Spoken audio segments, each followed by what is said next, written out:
প্রতিবন্ধকতাকে কাটিয়ে মাধ্যমিকে পাস করলেন ভালো নম্বরে বাউরিয়ার প্রত্যন্ত এলাকার রাজিবুল ইসলাম। তার যে জীবনের ঘটে যাওয়া কি কি ঘটনা এবং কি কি পরিশ্রম করতে হয়েছে তাদের পরিবারকে এই সফলতা পাওয়ার জন্য, সেটি আপনার সামনে আজকে তুলে ধরবো। কি নাম তোমার? রাজিবুল ইসলাম। কোথায় বাড়ি? বাউরিয়ায় বাড়ি। আমরা বিস্তারিত জেনে নেব তার বাবার কাছ থেকে। আচ্ছা, আপনার কি নাম? আমার নাম শেখ মহিবুর আলী। হ্যাঁ, তো আপনার এটা ছেলে কত? এটা প্রথম ছেলে, প্রথম সন্তান। আমার 2 ছেলে 1 মেয়ে। মাধ্যমিকে পাস করলো, কিরকম পরিস্থিতি কি আপনাকে মোকাবিলা করতে হয়েছে?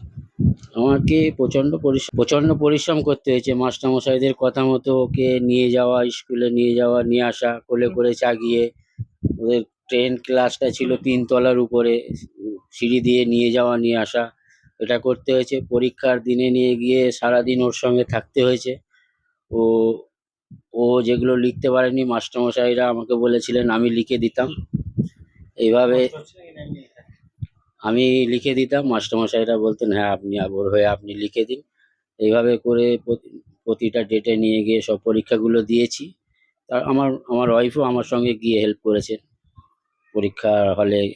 তারপরে মাস্টারমশাইরাই বললেন যে মাধ্যমিকটা ও দেবে, আমরা সব ব্যবস্থা করে দিচ্ছি। ওর যেহেতু লেখা অনেক দেরি হয় মানে লিখতে গেলে, সেই জন্য বলেছিল রাইটার আমরা ব্যবস্থা করে দিচ্ছি। বাউরিয়া গার্লসের 9-এর একজন ছাত্রীকে রাইটার করে দিয়েছিলেন, উনি এনার হয়ে রাইটার মানে পরীক্ষাটা করেছেন, মাধ্যমিকটা লিখেছেন আর কি। আমরা সময় সময় নিয়ে এসেছি। এরকম করে পরিশ্রম করে আমরা মাধ্যমিকটা আমরা সম্পূর্ণ করতে পেরেছি। সন্তান যাদের আছে প্রায় তারা এতটা ধ্যান দেয় না, মানে এই যে মাধ্যমিক পর্যন্ত তারা কিন্তু নিয়ে যায় না, মানে এখানেই অবস্থাতে তাদের বাড়িতেই সম্ভবত প্রায় রেখে দেয়। কিন্তু আপনি সেই প্রতিকূলতা কাটিয়ে এভাবে কি ভেবে এতদূর এগোলেন? আমি এগোলাম, আমার ওয়াইফের অবদান আছে।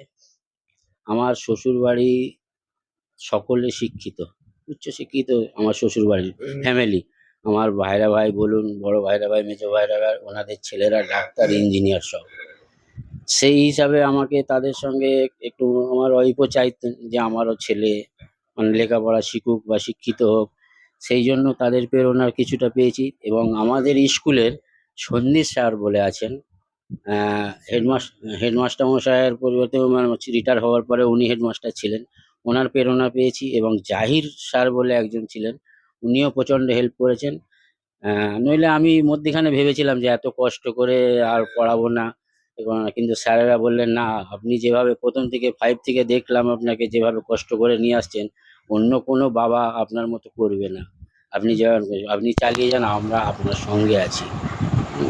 আর ও যদি মাধ্যমিকটা দেয় বা উচ্চ মাধ্যমিক দিতে পারে, তাহলে শিক্ষিত হলে অনেক রকম ও ফেসিলিটি সরকারি পাবে আগামী দিনে।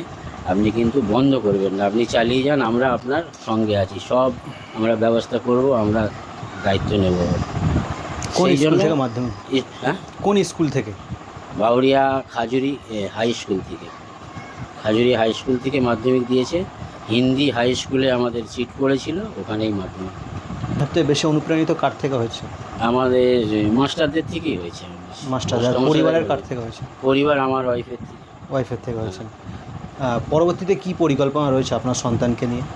পরবর্তীতে আমার মাস্টারমশাইদের সঙ্গে কথা হয়েছে, আমরা আবার 11-এ ভর্তি করাবো, ফর্ম দেবে আমাদের। উচ্চ মাধ্যমিকটা দেওয়ার আমাদের পরিকল্পনা আছে, উচ্চ মাধ্যমিক পর্যন্ত আমরা নিয়ে যাবো ভাবছি। এখন পর্যন্ত কি কি পর্যন্ত আমরা নিয়ে যাবো ভাবছি। এখন পর্যন্ত কি কি পরিষেবা পেয়েছেন সরকারি কাছ থেকে? সরকারি পরিষেবা বলতে শুধু আমরা পেয়েছি ওই মানবিকটা পাচ্ছি, সেরকম আর কিছু পাইনি সরকারি পরিষেবা। আমরা মমতাকে বলো যে কল করেছিলাম, 2বার ফোন করেছিলাম, ওনারাও রেজিস্টার করিয়েছেন, ওনারাও কল করেছিলেন। আমরা বললাম ছেলের ব্যাপারটা, ওনারা বললেন ঠিক আছে, আমরা রেজিস্টার করে নিচ্ছি, আমরা আপনাদের পরে আবার জানাবো, এই নিয়ে আলোচনা করব, আমরা আপনাদের কীভাবে আর্থিক সহযোগিতা করা যায় আমরা চেষ্টা করব। কীরকম সহযোগিতা সরকারি কাছ থেকে পেলে আরও উন্নত মানের পড়াশোনা থেকে শুরু করে উন্নত পরিষেবা দিতে পারবেন আপনার সন্তানকে? আমরা সরকার থেকে যদি ধরুন আর্থিক সহযোগিতা পাই, তাহলে আমার ছেলেকে আমরা চাইবো আরও উন্নত বা আরও উঁচু জায়গায় নিয়ে যাওয়ার জন্য। দিকে এইরকম না আপনার মতো না ধ্যান পড়াশোনার দেয় না, দিকে তাদেরকে কি বার্তা আমাদের দেবেন? এইখানে তাদেরকে হ্যাঁ। তাদেরকে বলবো, তারা হয়তো এই আর্থিক অবস্থা খারাপ বা সময় দিতে পারেনি।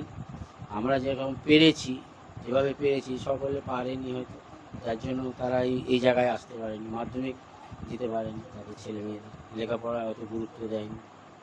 আস্তে আস্তে অনেকটাই বড় হচ্ছে দেখতে পাচ্ছি। এই যে মাধ্যমিকের দিনগুলো কিভাবে কাটলো?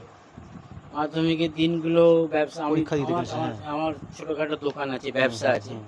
ছোটোখাটো গুমটি দোকান আছে। তো দোকান বন্ধ করে, ব্যবসা বন্ধ রেখেই আমাকে কষ্ট করেই নিয়ে যেতে হতো। কোনো রকমে চালাতাম আর কি, কষ্ট করেই চালাতাম। ছেলেকে পরীক্ষাটা দেওয়াবো, এটা আমাদের খুব আশা ছিল, শখ ছিল, আমরা দিয়েছি।